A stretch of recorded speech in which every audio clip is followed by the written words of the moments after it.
क्या आने वाले दिनों में आपके घर का गैस सिलेंडर सस्ता हो सकता है? क्या भारत ने मिडिल ईस्ट पर अपनी निर्भरता कम करने के लिए एक ऐसा मास्टर स्ट्रोक चल दिया है जिससे गैस संकट का खतरा भी अब टल जाएगा? कीमतों में भी राहत मिल सकती है क्योंकि भारत ने अमेरिका से रिकॉर्ड मात्रा में एलपीजी यानी कि रसोई गैस खरीदना शुरू कर दिया है। लेकिन सवाल तो ये है कि क्या अमेरिका से आने वाली गैस सच में सस्ती पड़ेगी या फिर सिर्फ सप्लाई सुरक्षित करने के लिए भारत ज्यादा कीमत चुका रहा है?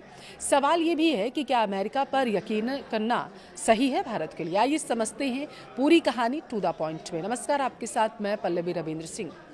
भारत दुनिया का दूसरा सबसे बड़ा एलपीजी उपभोक्ता देश है और हमारे वहाँ हर साल लगभग 3.3 करोड़ टन एलपीजी की खपत होती है और इसकी तकरीबन 60 से 65% ज़रूरत आयात के जरिए पूरी होती है। अब तक भारत अपनी लगभग 90% आयातित गैस के लिए मिडिल ईस्ट के जो देश हैं उन पर, जैसे कि सऊदी अरब, यूएई, कतर और ओमान पर निर्भर था। लेकिन इस साल पश्चिम एशिया में बढ़ते तनाव और स्ट्रेट ऑफ हॉर्मुज में पैदा हुए संकट ने भारत की चिंता को बढ़ा दिया। अप्रैल में भारत का एलपीजी आयात घटकर केवल 6.96 लाख टन तक पहुंच गया था, जिससे सप्लाई पर दबाव बढ़ने लगा था। फिर भारत ने क्या किया? आपके मन में ये सवाल आया होगा, तो मैं आपको बता दूं कि भारत सरकार और तेल कंपनियों आईओसी, बीपीसीएल और एचपीसीएल ने पहले से ही अमेरिका के साथ 22 लाख टन एलपीजी आयात का समझौता कर लिया था। लेकिन जैसे ही मिडिल ईस्ट में हालात बिगड़े, भारत ने स्पॉट मार्केट से भी बताया जा रहा है भारी मात्रा में अमेरिकी एलपीजी खरीदना शुरू कर दिया था। एक रिपोर्ट के अनुसार जून 2026 में भारत अमेरिका से 11 से 12 लाख टन एलपीजी आयात करने की तैयारी में है, जो अब तक का सबसे बड़ा रिकॉर्ड माना जा रहा है। यानी जून महीने में भारत की कुल एलपीजी जरूरत का लगभग 2/3 हिस्सा अकेले अमेरिका से आ रहा है। यूएई से आयात क्यों घट गया है, अब आप उसे समझिए। दरअसल जो यूएई कभी भारत का सबसे बड़ा सप्लायर था, उसने मई में केवल 1.34 लाख टन एलपीजी भेजी थी हमारे वहाँ पे। अब हालांकि जून में इसमें थोड़ी रिकवरी हुई थी और 3 से 4 लाख टन तक पहुँचने की उम्मीद जताई गई थी विशेषज्ञों के जरिए। यानी भारत अब एक ही इलाके से निर्भर नहीं रहेगा।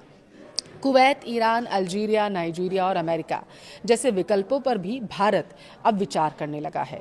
क्या अमेरिका से आने वाली गैस सस्ती होगी? बहुत सारे लोगों के मन में सवाल अब ये होगा, तो मैं आपको बता दूं सबसे दिलचस्प बात यही है। अमेरिका से भारत तक गैस पहुंचने में लगभग 25 से 30 दिन लगते हैं, जबकि यूएई से यही दूरी 5 से 7 दिन की होती है।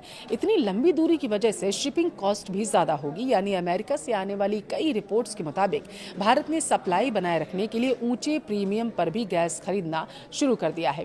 मतलब सरकार की पहली प्राथमिकता कीमत नहीं, बल्कि घर घर गैस की उपलब्धता बनी रहे, क्राइसिस ना हो, ये है।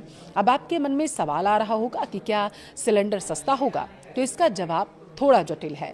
अगर मिडिल ईस्ट में तनाव कम होता है, हॉर्मुज जल डमरूमद सामान तरीके से खुलता रहता है और यूएई, सऊदी अरब और कतर से सप्लाई फिर बढ़ती है, तो वैश्विक एलपीजी कीमतों में गिरावट आ जाएगी और इसका फायदा भारत में भी देखने को मिलेगा। लेकिन अगर युद्ध या तनाव बढ़ता है तो कीमतों में फिर से तेजी हमें देखने को मिलेगी। इसलिए फिलहाल यह कहना तो जल्दबाजी होगी कि घरेलू गैस सिलेंडर तुरंत सस्ता होने वाला है। सरकार ने और क्या कदम उठाया है, आपको वो बताती हूँ। सरकार ने रिफाइनरों को घरेलू एलपीजी उत्पादन बढ़ाने का निर्देश दिया। घरेलू उपभोक्ताओं को प्राथमिकता दी जा रही है और पाइप्ड नेचुरल गैस यानी कि पीएनजी नेटवर्क का भी तेजी से विस्तार किया जा रहा है। लोगों से कहा भी जा रहा है कि आप पीएनजी का ज़्यादा इस्तेमाल करिए और गैस सिलेंडर पर अपनी निर्भरता कम करिए। देखिए, इन उपायों के कारण एलपीजी की खपत में 15 से 20% तक की कमी आने की भी बात सामने आई है। इस पूरे घटनाक्रम ने भारत को एक सबक दिया।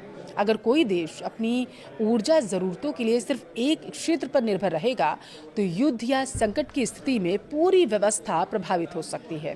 और यही सबक भारत को इस बार मिल चुका है और यही वजह है कि भारत अब एक सप्लायर की बजाय मल्टी सप्लायर स्ट्रैटेजी पर काम कर रहा है और अमेरिका से रिकॉर्ड एलपीजी आयात उसी रणनीति का हिस्सा है।